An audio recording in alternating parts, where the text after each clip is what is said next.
এখানে তিন ধরনের তিনটি যন্ত্রকৌশল বা মেকানিজমের যন্ত্রাংশ রয়েছে। এগুলো এক ধরনের রেডিয়াল ক্যাম মেকানিজম।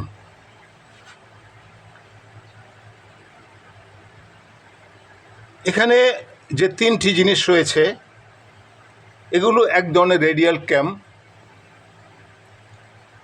এখানে আমরা দেখতে পাচ্ছি একটি রাউন্ডের একটি অংশ, একদিকের একটি অংশ কেটে ফেলা হয়েছে। এটাকে বলা হয় সেমি সার্কেল ক্যাম। এখানে দুই দিকে কাটা আছে, এটাকে বলে ডবল ক্যাম। এটা তিন দিকে কাটা আছে, এটাকে বলে ট্রায়াঙ্গল ক্যাম।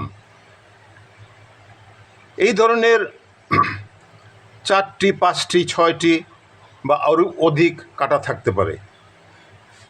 এই ধরনের ক্যামগুলি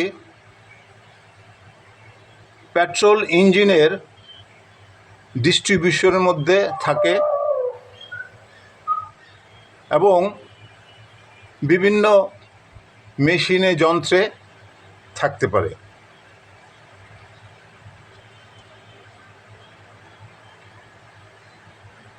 এখানে উপরের যেই ফলোয়ারটি রয়েছে এটা এক ধরনের ফলোয়ার। গাড়ির ইঞ্জিনের ডিস্ট্রিবিউশন ফলোয়ারটি একটু ভিন্ন ধরনের।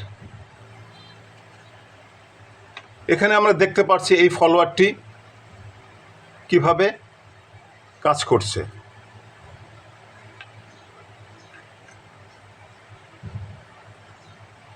এই ধরনের ফলোয়ার লিনার মেশিনে বা সরাসরি সরল গতিতে চলতে পারে। ধন্যবাদ ভিডিওটি দেখার জন্য।